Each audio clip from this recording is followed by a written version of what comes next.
So just for comparison's sake, this is the volume of the Canon EOS R in-body camera, so you guys can kind of get an idea. Again, I'm sitting in the same exact spot. I've adjusted the levels to make sense visually, because I'm looking at it visually to see. I have this set up here. Just gotta show you guys.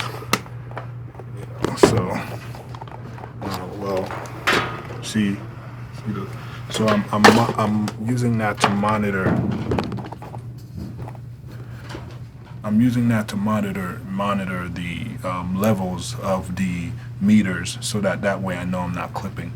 You can also use the one on your screen or your external monitor. You decide. Thank you guys for watching this video, man. The point of this video was basically to test out, the audio quality was what I was focused on. I wanted to see what the audio quality would be like using this microphone in a scenario where it was connected closer up there, so it seems to be doing a great job, you know what I mean? Yeah, let me know what you guys think. If there was anything that I might have missed, it is what it is. Like I said, I was focused more on the quality of the microphone when it's connected there versus all these things have the same thing: a volume knob, a gain knob, the low cut pad, all of that. So yeah, without further ado, thank you for watching, man, and hopefully you guys learned something from this video. If you guys want to know how I get my audio to sound this good, and you want a quick tutorial, drop it in the comments. And if you do have a mic that you already use, let me know. Drop in the comments, what is your favorite microphone right now? What are you using to capture your audio? All these options are good. It really just depends on your workflow, what you're trying to do, and what works for you and what budget works for you. This new method is pretty cool, man. It's really dope to be able to figure things. I don't know. I get excited. You guys might notice a lot of the times the quality of some of my videos are really good, and then sometimes the quality is also questionable. That's because I'm always like trying different things out to just different settings, trying to make something better. One video might be more specific. One video might be more focused on the color grading aspect, but I am actually doing a reaction video. Instead of wasting time doing nothing, I will react to a song while I'm trying to figure out a color grade, whatever the case may be. Or another video might be an audio video where I'm testing out an audio of something, and then trying to compare it, or just, instead of wasting time doing nothing with those footage, I'll record something that I know I'm gonna put out and review, or just use that, you know what I'm saying? If it doesn't turn out good, it doesn't turn out good. And if it turns out good, I end up using it and I don't waste content. That's something Gary Vee would talk about, you know what I'm saying? But without further ado, today, welcome. If you're new to the channel, welcome. We're gonna unbox and check out this Rode NTG microphone here. Focus, you know what I'm saying? Yeah, so this is a really, really, really dope microphone from what I've heard, around the YouTube community. Now, for me personally, I've been trying to test this out for a while to kind of see what the hype was about. What I really like about it, though, is the quality is supposed to be slightly that similar to the Rode NTG, like the series or something. Or I know it's not going to be exactly as good as that, but from what I've read, it's supposed to be around that same retrospective quality. But, we're going to test it out. We're going to see, because I know a lot of people have different ways of doing things. I have my own way of doing my own things when it comes to, the effects and stuff. With this current video, I am going to set the level to a decent level where I'm going to compare the audio that I'm using now. Is very good. It's a pretty good audio. I'm currently using the Zoom H1, have that focus. I'm currently using the Zoom H1 to record this. The Zoom H1, this thing is amazing, man. So yeah, we have the Rode video mic here, and like I was saying, this is a high read directional shotgun microphone. meaning, it's directional. So it picks up audio that is, mainly meant to be right in front of it. Right now, I'm in a point where, lav mics is pretty much my go-to right now. It's easier to use, and they're getting a lot smaller. In fact, I'm gonna do a test of the Rode Video Lab, the smaller pieces. In fact, I actually shot a review a long time ago. If I can find that footage, I might just use that as well. But I'm probably not gonna go through that whole process when I could just turn it on and give you guys a quick test. But I'm really excited about this product because, just the compact size of it, because I have the Rode NTG 4, and that one is great, but I don't use it as much because it's just too big. It's meant for, it works better in a professional environment, like in a studio setup. If you just want to set it up, do an interview style type thing, you have the mic there away from the camera and just kind of picks up good audio. It works for situations like that, or maybe if you have a boom, if you have a boom arm, you have somebody doing your mic for you. It works for scenarios like that as well. And in fact, the quality of this, you can utilize this in the same way that you would use the Rode VideoMic Pro, for example. It's just that the quality of the audio is supposed to be a lot better. And the battery life as well. Paper specs can be paper specs. For me, I like to, I'll read it, I'll get excited, you know what I'm saying? But I like to actually pick up the thing and play with it myself and see if it does something that I like that would make me want to keep using it, you know what I'm saying? So one thing that really excites me about something like this is the fact that it has the battery life. This thing has 30 plus hours of battery life. So no need for you to I like that. That's one of the things I really enjoy about the Rode Wireless Go. So the fact that they're rechargeable, you don't have to worry about it. For my testing, though, they do run out a lot quickly. Not turning them off every single time, so they do tend to run out quickly. If this has the ability to turn itself off, that's something that I think they implemented on their second version. That would be dope. So we'll see. I'm not 100% sure on that fact. Another great thing about these NTG microphones is the fact that this turns into a USB microphone that you can actually connect directly to your computer and use it for connectivity. That is freaking cool. Now, if you're, someone like me, if you do videos such as this, where you want to utilize the microphone on your camera, but you want better audio quality, I would suggest really investing in this, because you could use this for podcasting. If the quality is as good as the price, you know what I'm saying? It should be able to do a lot of things that, other competitors, I don't know if there's another competitor that, in terms of pricing, there might be. I know Deities makes another something like this. And when I've heard, the ones that I've heard from other people sounds pretty good. But a lot of the times people do post-processing, and there's nothing wrong with that. Everyone should learn how to do at least a basic amount of post-processing. And the reason being, you take anything, because this lav microphone that I have right now is not the highest quality. So I had did a whole unboxing and stuff, and it didn't record, so I'm not even going to worry about that right now. It is what it is. Currently, I'm just more focused right now on the quality of this microphone. I'm just kind of, I'm going to hold it and talk like this and kind of show you guys the settings. So let me see if I could zoom in closer to this. So as you can see here in the top, you have your on button on this microphone here, just like on any, modern day microphone. It's pretty modernly designed. They have the shock mount that they're known for. You have a volume knob here. I really like this volume knob. This is really cool. It's so smooth. I wish you guys can hear. Get the focus on here. Set it to manual. I wish you guys can actually hear, feel just how smooth this is. But just looking at it, I'm sure you can see. This thing is very, very smooth and very sensitive. Currently, there is no, I'm not sure if I'm going to add post-processing on this section. It looks like I'm clipping, but okay, right here, I will add some post-processing. This seems to be a good level. So this is the quality of the microphone when it's very close to my, let me go back to auto. This is the quality of microphone when it's close to me like this, because the lav mic was over here. So I wanted to be fair to the comparison. So, but this is the quality of what you're getting. Check out the compression, the build quality in terms of sound design, the way they've gone in the DNA of creating this nicely sleek microphone. So I'm going to put it in front of the camera, though, on top of the camera in the Koshi mount, just to see what that's going to sound like.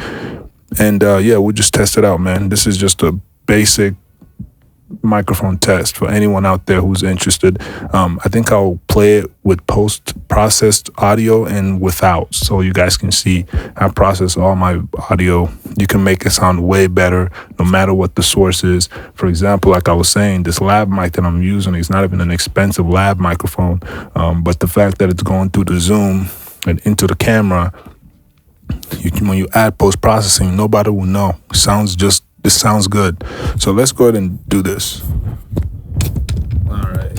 Check. We're going to just basically turn it up. I'm looking at my wave length over here to make sure that I'm not clipping. You don't want to be clipping with this, especially if I'm going to be adding post-processing. It doesn't need to be too loud, but it needs to be decently loud where I can see what I'm doing. You know what I'm saying? So 1 second. This is what it's sounding like. Another thing I like to check out is the noise floor. So I'm gonna be silent right now, and I'm gonna see what the noise floor kind of sounds like in this scenario.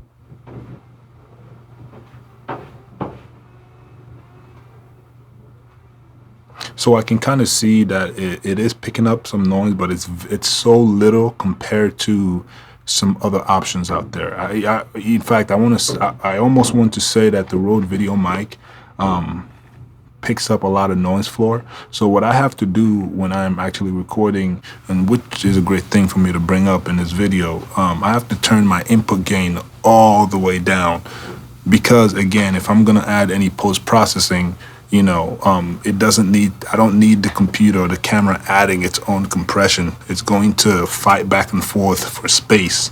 So I'll turn it all the way down, and then I'll add what I need to add in post, and it sounds really good. But if you don't want to do that, you can just increase your input gain and monitor your levels, and just make sure that you are speaking in the tone and the loudness, the dB that you wish to stay at on average of your video, and then once you have that set up, you're good to go. And if you're going to add post-processing, make sure that you at least record about halfway. Give yourself some headroom, anywhere from 5 to 8 to maybe even 10, but anywhere from 8 or lower, you should be good. And that's just my personal preference. Everyone has their own way of doing it. That's what works for me. So what else do I want to say about this microphone? I haven't heard the quality yet, so I'm going to let you guys tell me what the quality sounds like. I'm going to go back to this live version, or maybe I'm going to go grab my Rode Video mic Go, my Rode Wireless Go, and plug it in, and so we can kind of compare the differences between these three setups. I'm going to use the same live microphone for the Video mic Go, or the Video Wireless Go. I don't know why I keep saying mic Go, but I'm really interested to see what this is gonna sound like in this inside voice using this microphone in this type of setup, because I know outside in a louder spectrum it's gonna sound much better. I had this for way too long. So I have, as you can see, I have the levels pretty high. I have the levels pretty high. I have it. I'm also setting it around the same distance of where the Rode microphone is, because that's where most people are gonna have it on their cameras. Anything closer to you, the quality will be better. So, it makes sense for me to just have it on the camera for the rest of the video, because that's where most people are gonna have it, just to show you for an example. But when you're using something like the Rode Video mic, if you're using something like the Rode, let me change my dB. if you're using something like the Rode Video Mic, Video Wireless Go, chances are it's not gonna be that far away from you. It's gonna be on you. So we're gonna do a test with this, because this actually comes with a microphone built into the actual unit here itself. So the majority of the time, it's gonna be in this type of scenario, situation like this. That's a little bit lower, but that'll do the job. So, but I'm gonna take it and connect it to the lav microphone that I was using when the video started.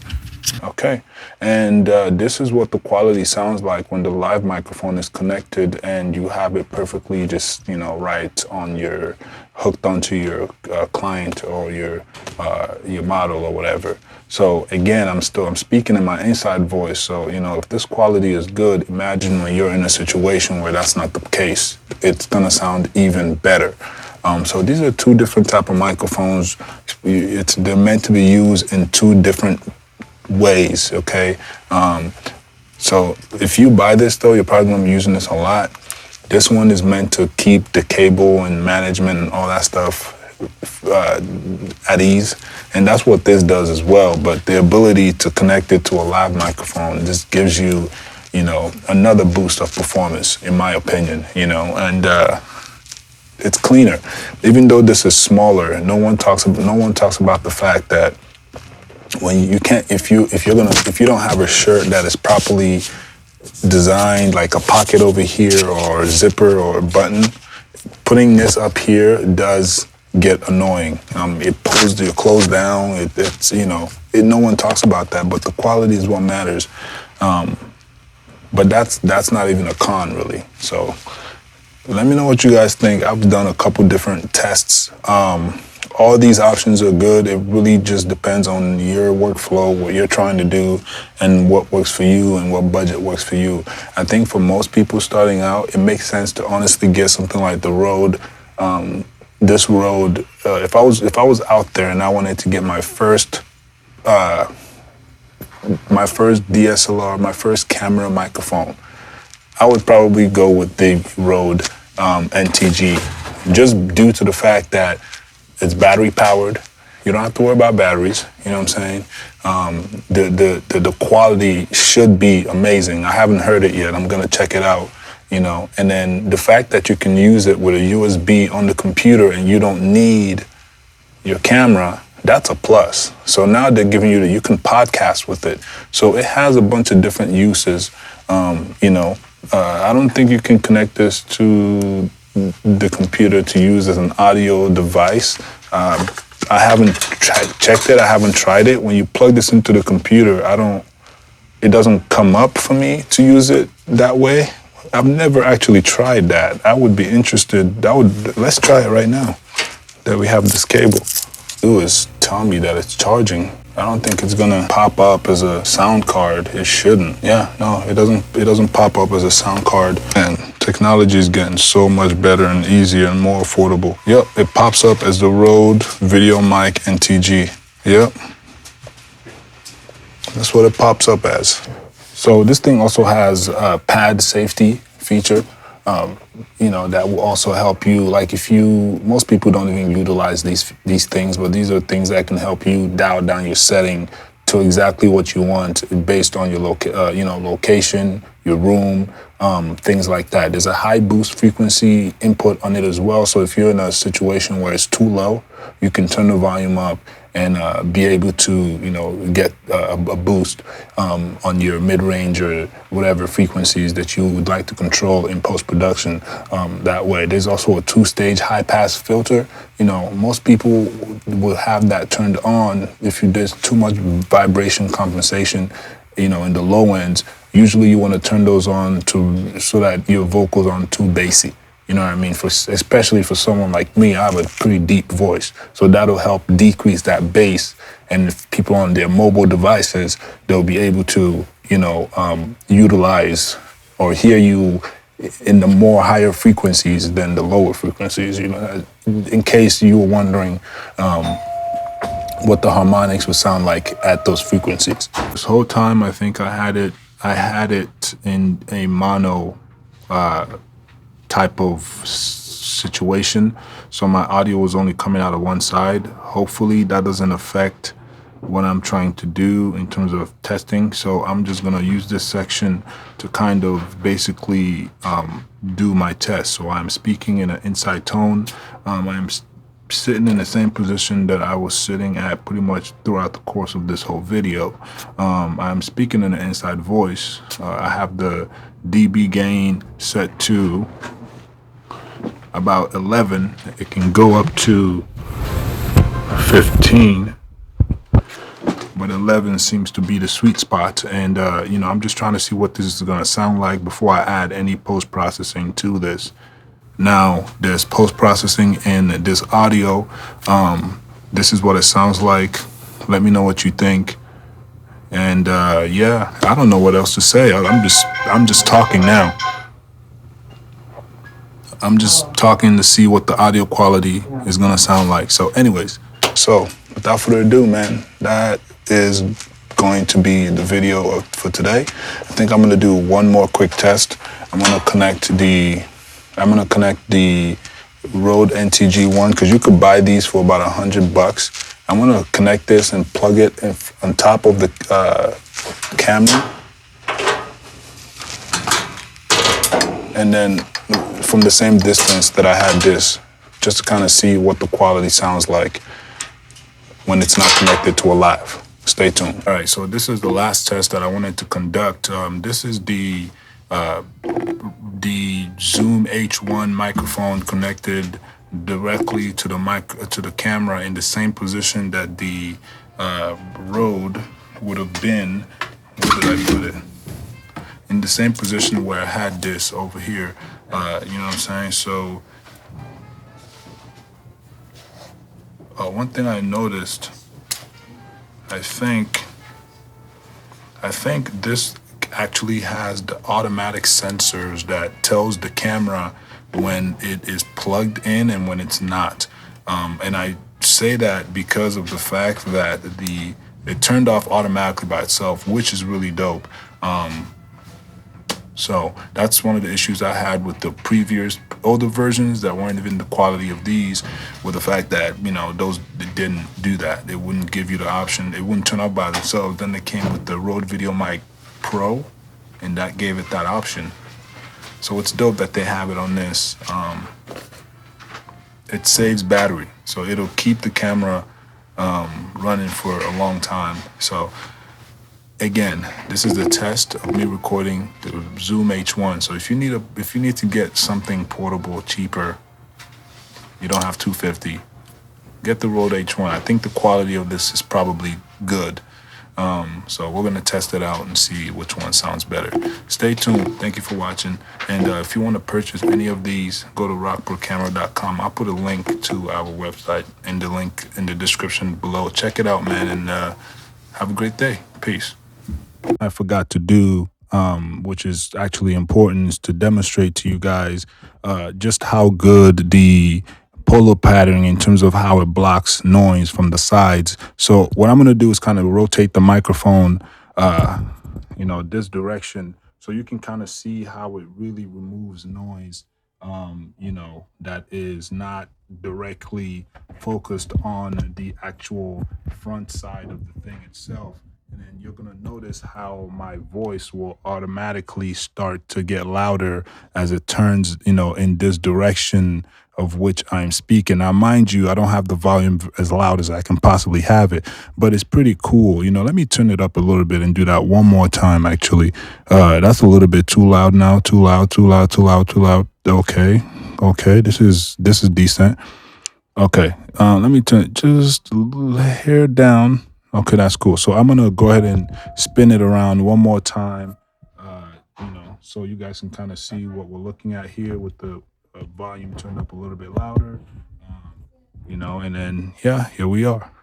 So I think one of the biggest things about this, battery powered up to 30 hours. You have all these options if you want to turn it down if it's too loud, the padding option, the automatic sensor where it knows when the camera is turned on or off. The fact that you're getting the quality of the well-known NTG series in a small, compact form, it's good. I already know, looking off of the waveform, what the quality is going to be like, in my opinion, because